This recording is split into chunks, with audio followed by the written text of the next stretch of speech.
Have you ever heard of a king named the Serpent?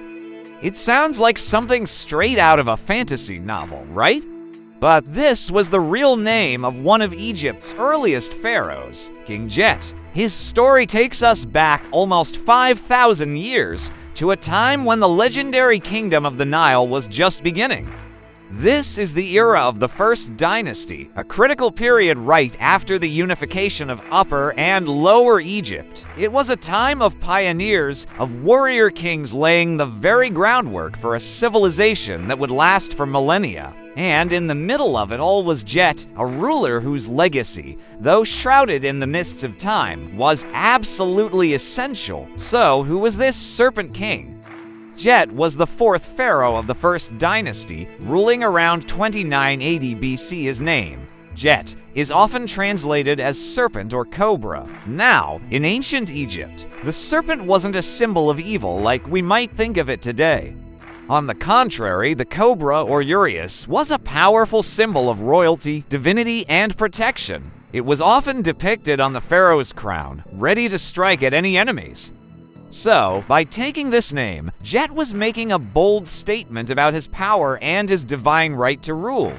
It was a brand, a declaration that he was the legitimate and formidable protector of the newly unified Egyptian state. How do we even know about a king who lived so long ago?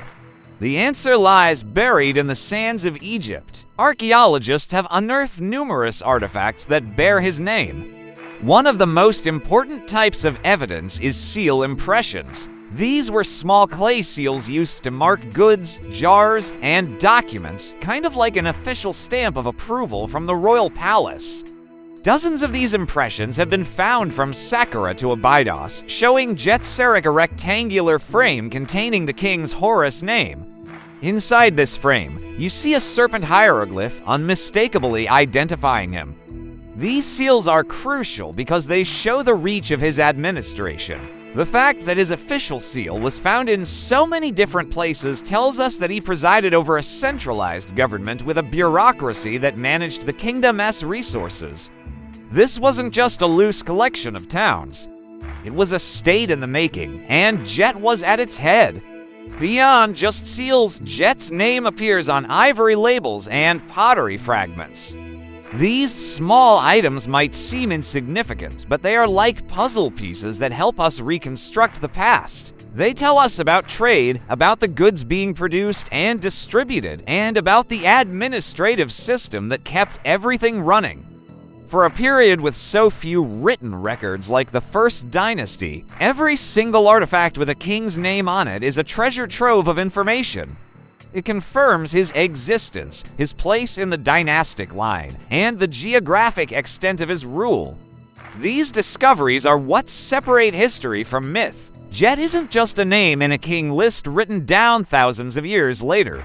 He's a real historical figure whose government left a physical footprint on the land. Now let's talk about one of the most stunning discoveries related to King Djet, his tomb. Located in the ancient royal cemetery of Abydos, this site is a window into the mind of an early pharaoh. Abydos was the burial ground for the first kings of Egypt. It was a sacred landscape, a place where the rulers of the earthly realm were believed to begin their journey into the eternal afterlife. Djet's tomb, known as Tomb Z, is a classic example of the early dynastic style. It consists of a subterranean burial chamber lined with wood, surrounded by a massive mud brick structure above ground. But the most incredible part isn't the main tomb itself, it's what surrounds it. Around Djet's tomb, archaeologists discovered over 170 subsidiary graves. These were not the graves of nobles or high officials. They were the graves of retainers, servants, guards, and members of the royal household who were buried at the same time as the king. This practice, known as retainer sacrifice, is one of the most debated and fascinating aspects of the First Dynasty. The idea was that the king would need his staff to serve him in the afterlife, just as they did in life. While it seems grim to us today, it highlights the immense power the pharaoh held, not just over the lives of his subjects, but seemingly over their deaths as well. This practice didn't last long, disappearing by the end of the First Dynasty, but its existence during Djet's reign underscores the absolute authority he commanded and the profound belief in the Pharaoh's divine journey after death. The tomb complex at Abydos also gives us clues about Djet's family. Near his tomb, there's a large mastaba, a type of tomb belonging to a woman named Mernith. Her name is also found on seals from Djet's reign, and some historians believe she was his wife and possibly ruled as regent for their son, Den, after Djet's death. This would make her one of the earliest and most powerful women in recorded history. The connection between Djet, Mernith, and their successor Den shows a stable line of succession, which was crucial for the long-term survival of the new Egyptian state. Dynastic stability meant that the project of building Egypt could continue from one generation to the next without collapsing into civil war. So what was Djet's biggest contribution? While we don't have records of specific battles or grand monuments he built, his reign was fundamentally about consolidation. The first king, Narmer, unified Egypt through conquest. But unification is one thing, keeping a country together is another. Djet's role, and that of the other First Dynasty kings, was to build the institutions that would make Egypt last. He strengthened the administrative system, controlled the economy through royal workshops and taxation, and reinforced the ideology of divine kingship. He was part of the process of turning a military victory into a functioning, stable, and prosperous nation. Every seal impression, every potsherd, and every brick in his tomb at Abydos points to a ruler who was methodically building a civilization. One of the most beautiful artifacts from his reign is the Djet stele, a funerary slab that once stood at his tomb. It's now in the Louvre Museum in Paris, and it's a masterpiece of early Egyptian art. The stele is carved with Djet's Serik, showing the Horus falcon perched atop the palace facade with the serpent symbol inside.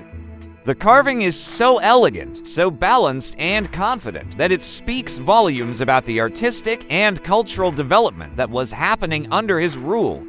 This wasn't primitive or crude art, it was sophisticated and symbolic, created by master craftsmen working for the royal court. It shows a kingdom that had the stability and wealth to support a thriving artistic culture. This stele is more than just a gravestone, it's a statement of power, order, and divine authority, all carved in stone. King Djet's reign might seem distant and obscure, a footnote in the vast timeline of ancient Egypt, but his time on the throne was anything but insignificant. He was a pivotal figure in a chain of rulers who took a newly born nation and nurtured it into a superpower of the ancient world. He solidified the administrative structures, maintained political stability, and fostered a culture that would go on to produce the pyramids, the Sphinx, and the treasures of Tutankhamun. He was the Serpent King, the protector of the two lands, and his legacy is a testament to the idea that great civilizations are not built in a day. They are built generation by generation by leaders like Djet, who lay the strong foundations upon which future glory can be built. His story reminds us that even the mightiest rivers begin with a steady, powerful current. Thank you so much for joining me on this journey back in time to the dawn of Egyptian history. It's amazing to think about how much we can learn from just a few scattered clues. If you enjoyed this exploration into the world of the Serpent King, please hit that like button and subscribe for more deep dives into the ancient world. And let me know in the comments which ancient ruler you'd like to hear about next. Thanks for watching.